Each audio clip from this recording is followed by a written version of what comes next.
Welcome to Ye Old Bestsellers Book Club, where I am taking a look at some of America's earliest best-selling novels as reported by The Bookman, a magazine of the 1890s. Today's book is Tom Grogan, written by Francis Hopkinson Smith, published in 1896. Smith only became a writer later into his life, around middle age, but he was an accomplished artist even before that, and for a career was a contractor on a lot of construction projects, the most notable probably being for the foundation of the Statue of Liberty.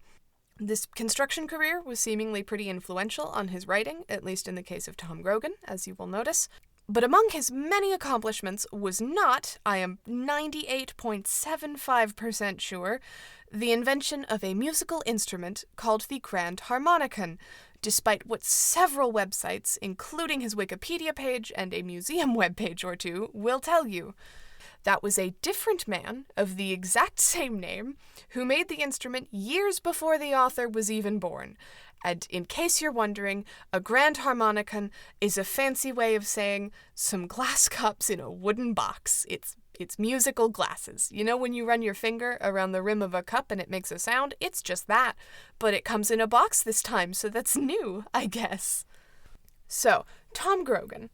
We open this tale with a man named Babcock. He is in charge of having a seawall built somewhere in the vicinity of Staten Island. Babcock is very anxious because a shipment of materials for the wall has been sitting around waiting to be unloaded for days. Days of good weather, which he may not get very many more of before winter, and he needs to get some parts of this finished before then.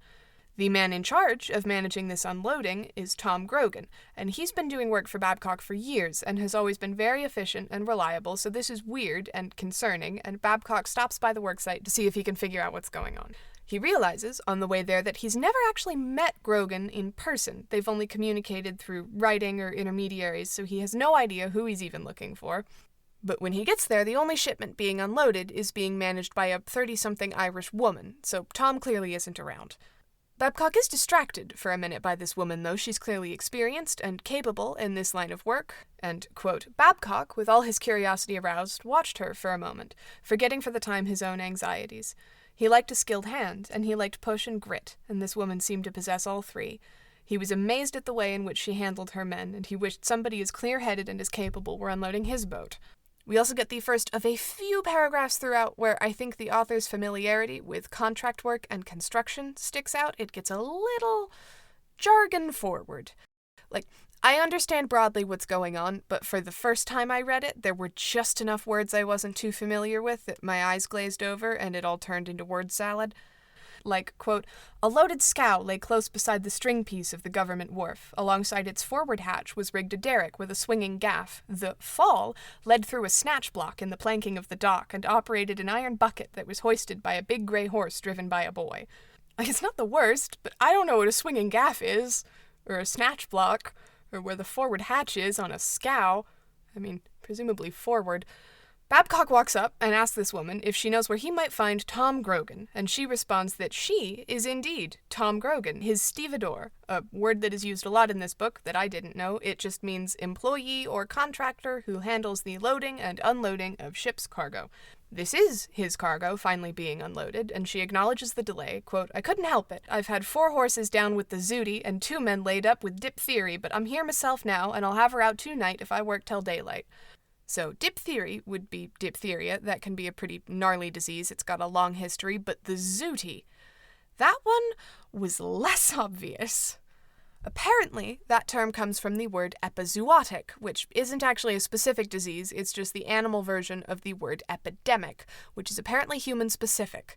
You could also have a panzootic rather than a pandemic. Epizooty, or just the zooty, or I saw once the epizoot, that might be my favorite, seems to have been a phrase used pretty frequently in the late 1800s. I only saw it in relation to flu outbreaks, both horse and human, since the equine influenza would often jump over to people, and since people were catching it from their horses, they would say they had caught the epizooty, or the horse disease, or whatever. That part doesn't matter here, because it's Tom's horses that were sick. I just found it fascinating. Babcock also meets Tom's son, Patsy, quote, a mere scrap of humanity carrying a dinner pail. He proved to be a boy perhaps 7 or 8 years of age, but with the face of an old man, pinched, weary, and scarred all over with suffering and pain. Under one arm was a wooden crutch. He apparently has a broken hip from a while ago that he has grown too much now to ever have properly fixed, so he's always gonna have trouble. A few days later, Babcock is around dealing with payroll stuff, and the yardmaster, named Lathers, wants to introduce him to another stevedore, named McGaw. McGaw is described as a redhead, with sandy-colored eyebrows, and his mustache apparently dyed dark brown, so there are a lot of hair colors going on this man's face. Now, several of the characters in this book have phonetically written accents. These range from not so bad to every other word has a funky spelling. McGaw is one of the stronger accents. One might say excessive. It's something that's a bit hard for me to convey out loud, but let's just say that was is always W-U-Z. Work has no O, 2 U's, and 2 R's, and the U's are not next to each other, and the word speaking contains 2 apostrophes, and no E. The yardmaster and McGaw both think that McGaw would be a much more suitable stevedore, that he's a better worker, and that, quote, this woman business ain't no good nohow. She ought to be over her tubs. If she wants her work done right, she ought to send down something with a mustache. Now, if you Google over her tubs, all Google wants to show you is articles about tubal litigation procedures. If you Google over her tubs in quotes, you get a lot of passages from old books about laundresses and washerwomen, so I'll assume that means doing laundry. The go wash my trousers wench to today's go make me a sandwich woman. Now, McGaw charges 10 cents more per ton than Grogan because he is part of the Stevedores Union. That's going to come up a lot. Babcock says he'll think about hiring him, but he has no actual plans to, more because he thinks they're being mean to Grogan than about the price difference. Now, this whole exchange was overheard by Cully, who is a boy working for Tom. He is older than Patsy, young enough for rambunctious scamp energy, old enough that he does punch a lot of people in the face later. When I was first reading, I thought he was like 11, but he's got to be at least 15. He talks like this. He's the old woman's farter, which she brung out from Ireland. He's a livin' up ter de shebang. They're all a livin' dere. Ginny and the old woman and Patsy, all 'cept me and Carl. I bunks in wid the big grey. Say, mister, ye'd oughter get on ter Patsy. He's the little kid wid the crutch. He's a corker, he is. Reads poetry and everything. I do not know what accent this is trying to convey, and I apologize wholeheartedly for my poor reading of it. He is at least on par, probably worse than McGaw, in terms of phonetic spelling. Anyways, Cully runs off and starts repeating what these two men have said, quote, even to the exact intonation of Lathers' voice when he referred to the dearth of mustaches in the Grogan household. Grogan quickly hears what's happened and is mad that McGaw is trying to take her work and, quote, the bread out of me children's mouths. She is threatening enough that Lathers threatens to call the yard watch, to which she says she could take on 2 of them and him at the same time, and he knew it, and he ends up backed up against a wooden wall fence thing, all pale with his lip quivering, and she says if she, quote, ever hear ye opening your head about me or me teams or me work, I'll make ye swallow every tooth in your head. Send down something with a mustache, will I? I'm not doing an Irish accent because I can't, I'm just reading how it's spelled. And she punches the wall behind him so hard she knocks a plank clean out of it, just to make a point.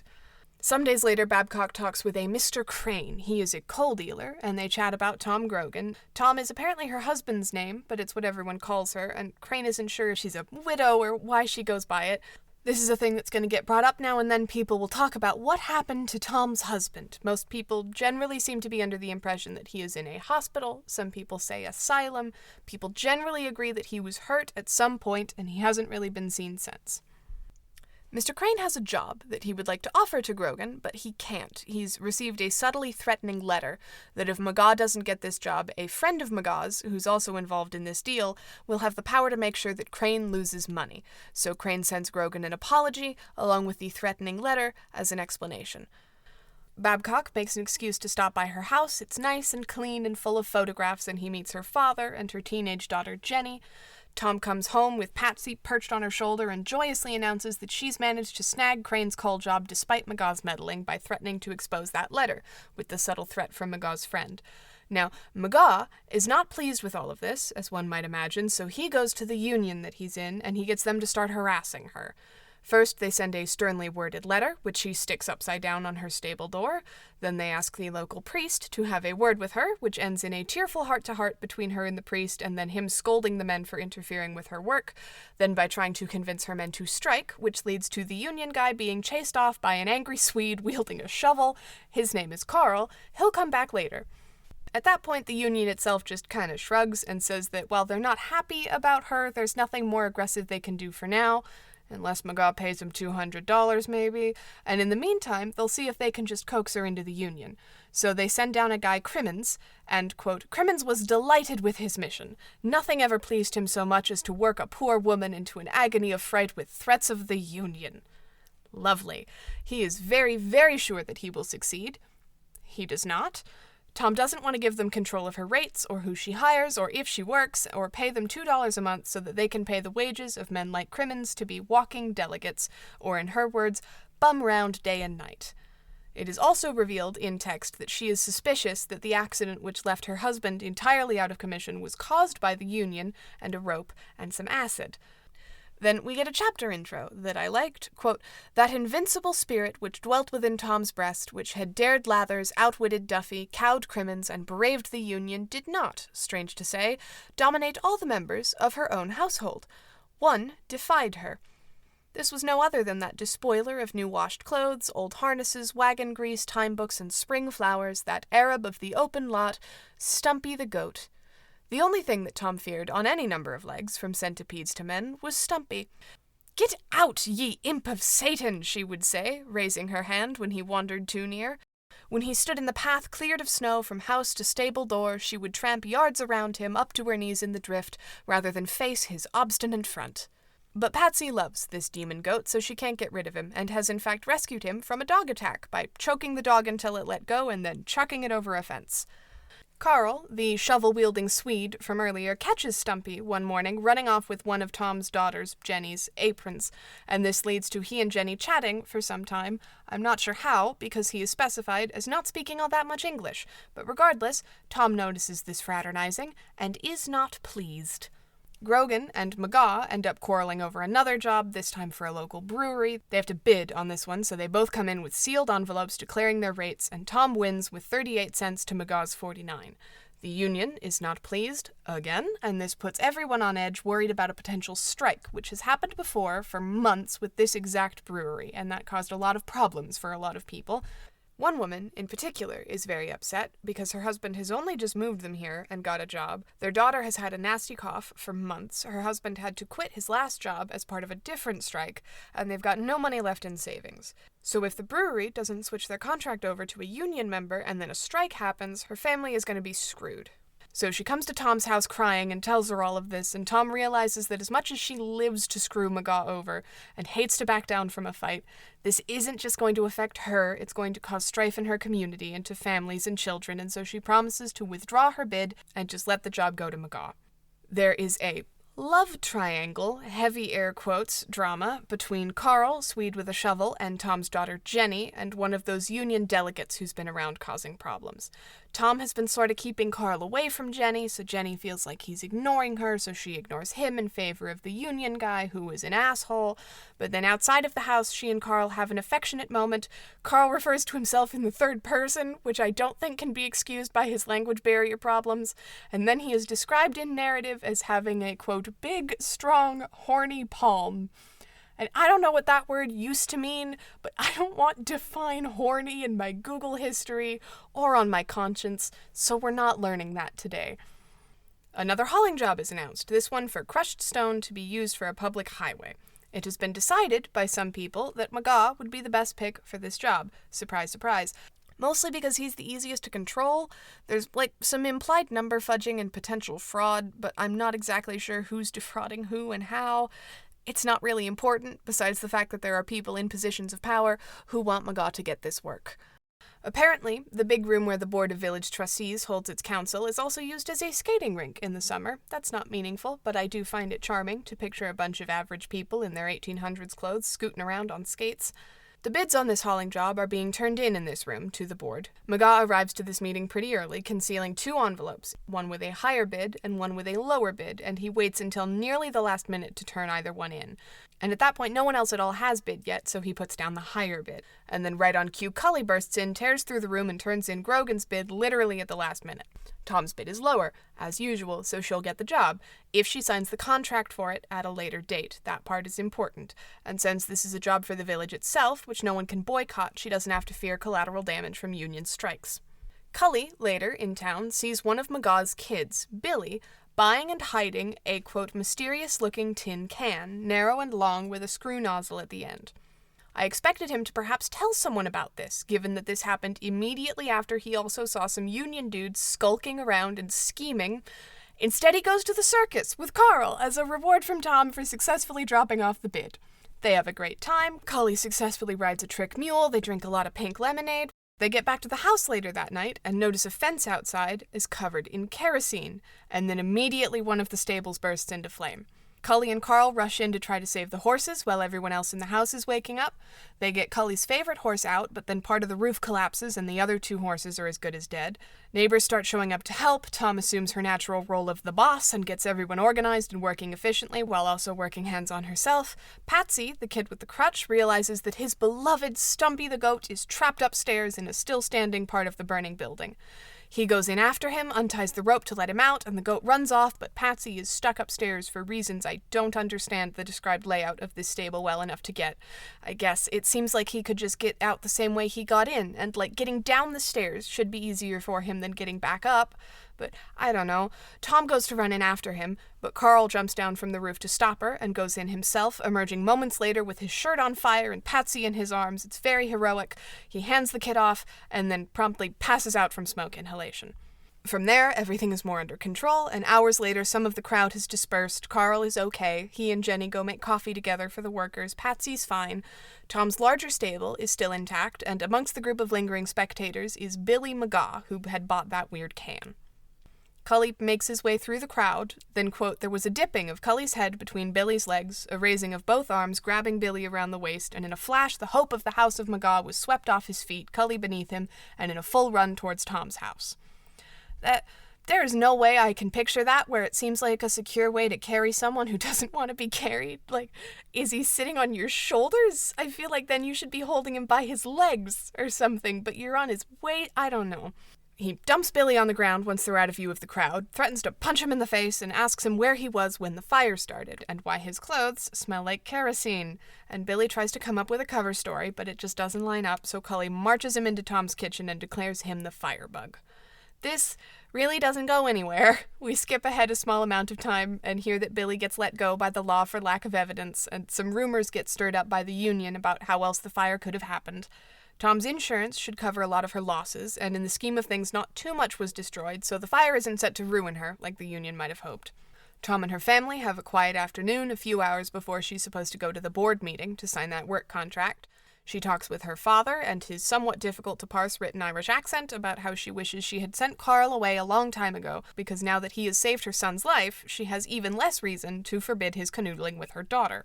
Her only objection seems to be that husband Tom always wished such great things for Jenny, and that she can't talk the matter over with him. Carl has no on-screen character flaws, except that time that he referred to himself in the third person. He's just aggressively sweet and brave and self-sacrificing. I feel like he's fine. Tom goes off into the still-standing stable to check on a sick horse, and, quote, as she passed the stable window, a man in a fur cap raised his head cautiously above the low fence and shrank back into the shadow. Tom laid her hand on the haunches of the horse and began rolling back his blanket. The man drew himself up slowly until his shoulders were on a level with the planking. Tom moved a step and turned her face. The man raised his arm, whirled a hammer high in the air, and brought it down upon her head. When Cully led the big gray into his stall a moment later, he stepped into a pool of blood. Later at the boardroom, neither McGaw or Tom has shown up to the contract signing thing. I wonder why. The board calls for Mrs. Grogan. Anyone representing Mrs. Grogan? Anyone who can speak for Mrs. Grogan. At which point someone finally says they heard McGaw say she won't live till next morning because one of her horses kicked her head in. She's been seen by a doctor, but it was a nasty kick. Some of the board want to put the matter down, wait for more information, and to know for certain if Grogan has been killed, but most people in the room favor McGaw anyways, and they want to get him moving on the highway job. In comes McGaw, pale and nervous, in his characteristic fur cap, along with some of his union friends. He confirms a description of her wound, but then says no, he hasn't actually seen it. He was in New York all day, so they ask him who actually told him this information, and he says, and I quote, "Well, I don't know." and that people have been saying that the horse has blind staggers, which is a condition in horses where they get really weak, lethargic, low appetite, sometimes seem to move like they couldn't see too well, hence blind and staggering. There was a lot of debates over what could cause it. Moldy food came up a lot. And a veterinarian on the board claims that a horse with blind staggers could not have kicked her, so that smells like bullshit. I question whether this condition 100% totally rules out the possibility of a kick to the head. Unlikely, sure, the horse is lethargic and unbalanced. It's implausible, but I don't know that it's impossible. Lathers, the yardmaster that she threatened to make swallow all of his own teeth earlier, and who is firmly on Team McGaw, says that he spoke to Tom's doctor, who did say she probably wouldn't live until morning, but that he felt she'd been hit in the head by a person with a club. McGaw gets very, very sweaty. Then Justice Rowan, who is also on Team McGaw, makes a very long speech, quote, seasoned with a brogue as delicious in flavor as the garlic in a Spanish salad, which is author speak for every other word in this several-page monologue is going to be spelled wrong for flavor. The gist of his speech is that the contract was to be signed at this exact time and date, and so if Grogan, or anyone representing her, doesn't appear to sign it, it would be the letter of the law for someone else to be able to step in. Quote, can it be believed for an instant that if Mrs. Grogan had intended with an eye to sign this contract, she would not have dispatched on the wings of the wind some Mercury, without an R, fleet of foot, to inform, with an A, this boord with 2 O's, of her desire for postponement? Mr. Justice Man, she was bashed in the skull. Yes, it can be believed that she might want, like, a nap before she starts making business arrangements. But Rowan gets a then everybody clapped moment, genuinely, and everyone seems ready to move forward with McGaw, until a commotion. The crowd parts, McGaw nearly passes out, and Tom enters the room, with a bloody bandage on her head, pale and in pain, but walking with purpose. She sits down, signs her name, and turns to leave without saying a word. We skip 2 days forward, when she sends a telegram calling Babcock to her house. He is very concerned on seeing her injured, but she insists that she'll be fine. She asks her family to leave the room so that they can have a private discussion, and once alone, her guard drops. She seems much more nervous and upset, and she says she's in great trouble, and asks what he knows about her husband, Tom Grogan. The answer is not much, that he was hurt, maybe out of his mind. For whatever reason, she couldn't take him home. It is now revealed why no one's stories quite seem to match up about what happened to him, as she tells Babcock that the real Tom Grogan has been dead for 7 years. He'd broken a rib when a bucket fell on his chest and was sick for a month. He could hardly breathe until they were convinced to take him to a doctor that they knew, actually the same one who fixed up her head just now in the present. She saw Tom put into a bed at the hospital. The doctor told her to come back in the morning, but she didn't even make it to the street outside before someone comes running after her, calling her back to the room where she finds her husband dead. She didn't tell anyone except Jenny, not even her father. She'd been covering for Tom's work already while he was sick, but was worried that if people knew that now he was dead, they wouldn't let her just keep his contracts as a woman with no man behind her. So when people asked about him, all she'd say was he was comfortable, doing a bit better. Not technically lies, if he's gone heavenward. And when they made assumptions that he was in a hospital or an asylum or out of his mind, she just didn't correct them. And now McGaw has found out, accidentally, while talking with the doctor guy, that her husband is dead, and he's trying to say that her contract should be invalidated because she can't sign by a dead man's name. She also reveals to Babcock something she hasn't told anyone else, part of the reason why McGaw has such a vendetta against her, that, quote, when my Tom lay sick upstairs, McGaw come in one night, and his own wife half dead with a blow he had given her, and he sat down in this very room, and he says, if your man don't get well, you'll be broke. And I says to him, Dan McGaw, if I live 12 months, Tom Grogan'll be a richer man than he is now. And he said more things and tried to make love to me, and I let drive and threw him out me kitchen. Now, first off, to make love used to just mean speak flirtatiously, to woo. So he wasn't necessarily trying to get down in the middle of the kitchen, but that was his goal eventually. Also, let drive is a phrase that has come up a few times. It apparently can mean to shoot, but also just to hit, strike, attack. It was used with the kicking horse, probably some of the dozen times Cully has punched someone, which I mostly haven't mentioned because they never really mean anything and they always happen off screen. So she smacked McGaw, and now he's bitter. There's a judge tomorrow who is set to decide if her signing this contract in a dead man's name invalidates it or not. This contract really isn't her concern. Her biggest worry is that if he rules it's not okay, they'll be taking Tom's name from her moving forward. She loved him, and every day that she works under his name doing what he would do, it's all for him, and they're trying to take that away from her. Then we get the quote that all the woman in her overcame her now. Sinking to her knees, she threw her arms and head on the lounge and burst into tears. We were doing so well, I felt, for an 1800s novel, at showing her as both a person who could be caring and have emotions and still be exceptionally competent and capable without needing to draw a dividing line around the manly parts and the womanly parts. But here we are.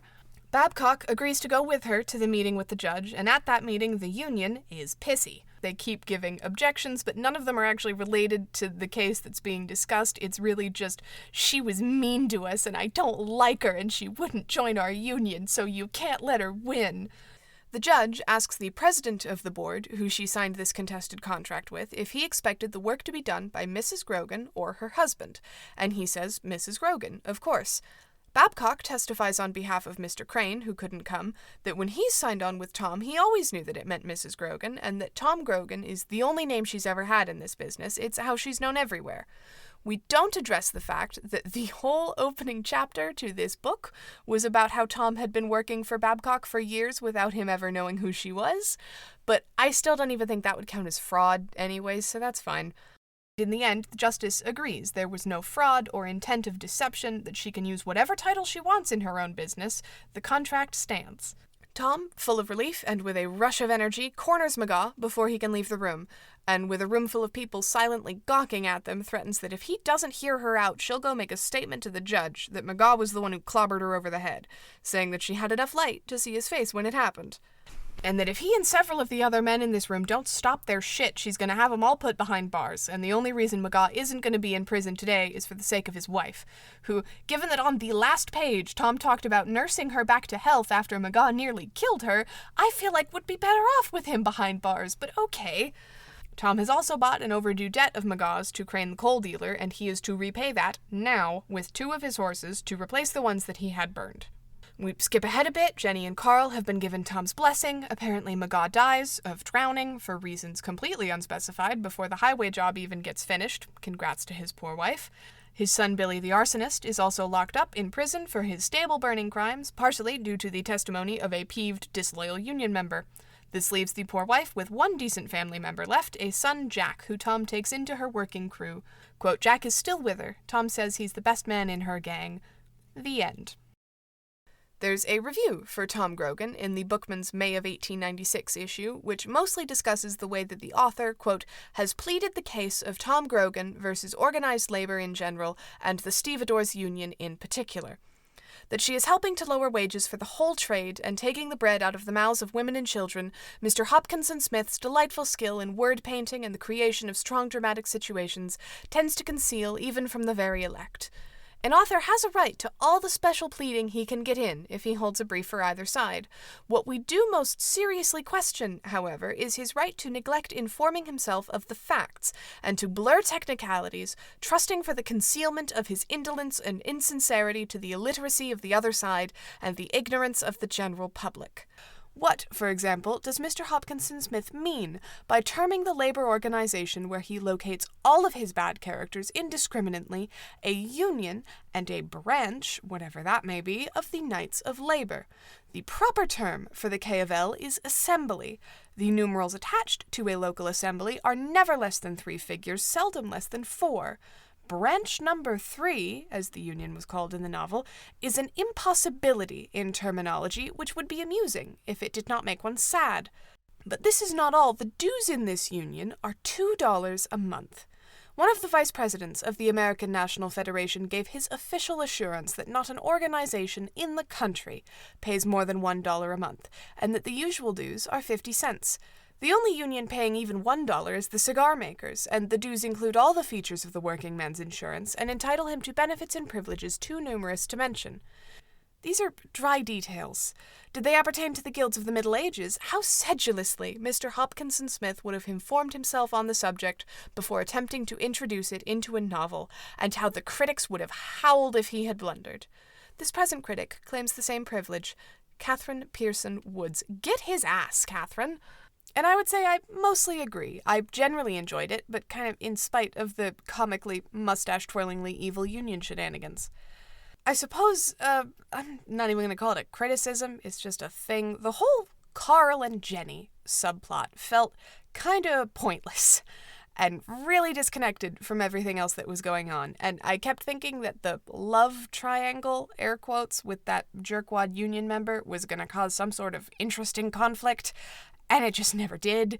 I don't know why he was involved. I don't know why the subplot even existed, only to never really go anywhere.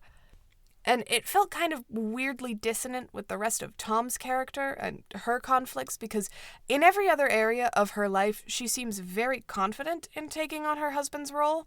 His work, his name, doing the things he would have done, and doing them well. But for whatever reason, this specific decision of, do I let my daughter romance this dude, is the one she doesn't feel like she can make without him. And maybe it's just striking some, oh god, I'm watching my kids grow up without the man I love nerve. I'm not saying it's an inconceivable issue to have. I'm just saying that the subplot felt like it was missing something somewhere to either more strongly tie it into the broader story and themes, or give it more meat to stand on its own legs. Also, the husband Tom is actually dead reveal probably didn't have the sort of impact that it was supposed to, mostly because all of the blurbs that I saw when I was finding a copy of this book online said that Tom was taking over the work of her dead husband, so I went in knowing that already. And then at the very start, I kind of expected he had just died, and that's why there was a delay in the unloading, and I was kind of confused when that seemingly wasn't the case, and everyone kept talking about him being in a hospital or in an asylum. Then at the end, it's revealed that he's been dead for 7 years, and my reaction was just, oh, okay, that's what I thought originally, and then you confused me, but okay. But this is more the fault of whoever's putting spoilers in the book descriptions rather than the author. So I think that about brings this to a close. So I will catch you in the next one. Maybe. I hope. Have a wonderful day. If you want to shout at me about how I'm an illiterate blockhead with no taste, this podcast has an Instagram and a Twitter, both at YOBPOD, YOBBPOD. So then, finally, our life advice from the past. Don't join a union. Work for less money than you're worth. No, how about if you're gonna try to murder someone, cover your face, maybe get your cover story straight in advance, and don't wear the same hat to both the murder scene and the meeting at which you will be giving your alibi. Just in case, McGaw, you bumbling idiot.